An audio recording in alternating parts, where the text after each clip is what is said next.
You have somewhere between 0 and 500 hours on the game. This is level 1. You barely understand callouts, and the only concept familiar to you is a B-Rush. You know 3 smoke lineups on Mirage that work half of the time, and 1 flash on Dust too, because you saw it on TikTok. You still think switching guns makes a noise, and you think that you're hard stuck in a specific rank because of your teammates and not because of you. You're probably confused why nobody speaks in your games and why nobody can afford a mic. Hello, Tim.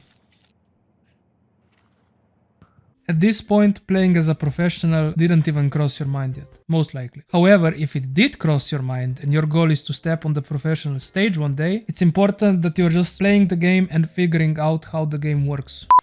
This is a robbery! Tell me where you keep your expensive skins, or I'll blow his brains out! John, please, don't! Well, I mean him! What the? Where are the normal skins? Guys, the best skins are on SkinClub. What are you talking about? Here, look. Oh, no way! The best skins are only on SkinClub. From 500 to 1000 hours, I would consider it to be level 2. If you're playing regularly and you use your head, which is very uncommon for these hours, you are already ahead of most of the players. There is a high chance your favorite map is probably Mirage. At this point, you've heard of Faceit, but you don't quite understand the concept of playing on a third-party website, so you don't even bother with it, because what's the point of playing somewhere where you don't even get XP for playing and getting a free drop every week, right? At this point, if you're still planning to go pro, if you figured out most of the callouts, you're on a good path. You have 1000 to 2000 hours in the game. This is level 3.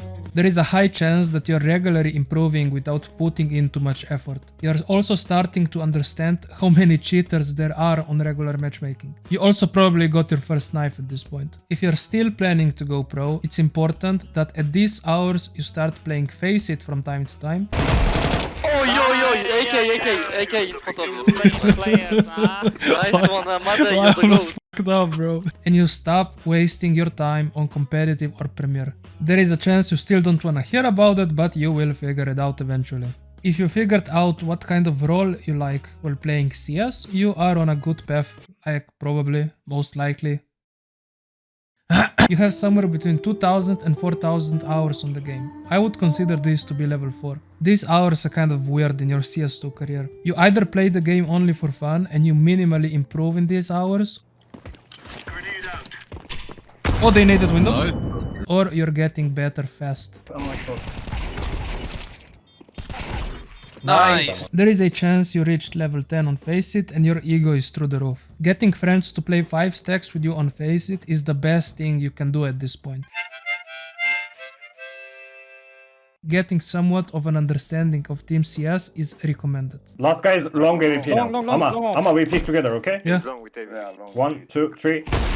Nice, Amma! It's even better if you have a stable position on every map that you're trying to learn with your team. If you play consistently with the same 5 stack, you might get into some arguments, so at this stage of climbing to the pro stage, it's important to work with your team, both mechanically and obviously mentally, so you don't fucking kill each other. You have 4000 to 8000 hours. I would consider this to be level 5. If you took the game seriously until this point, you are probably pretty decent at it. There is a very high chance that you came to a realization that everyone is actually bad at the game, but you rather keep that to yourself. If you still want to go pro, it's very important that you try to reach top 1000 on Faceit. If you can't get to that point, it means you're not good enough to go pro anyway. So, you know, just give up, pack your bags, little bro. Playing prec with players that have serious intentions of going pro is very recommended at this point. You can also try to climb on ESEA, but sticking to Faceit and playing Team CS should do the job. You have more than 8000 hours on the game.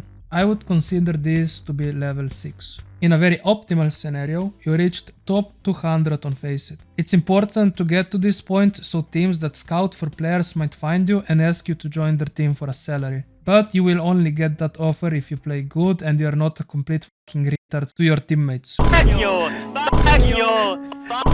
It's important to have at least one form of social media so you can reach out to other pro players, teams, or ex-pro players. If you took the game seriously upon this point, there is a chance that you're earning money from the game by playing, or you are on a really good way to achieving your goal. You have 10,000 hours, congratulations, you are #1 on Faceit. And instead of going pro, everybody is accusing you that you're cheating.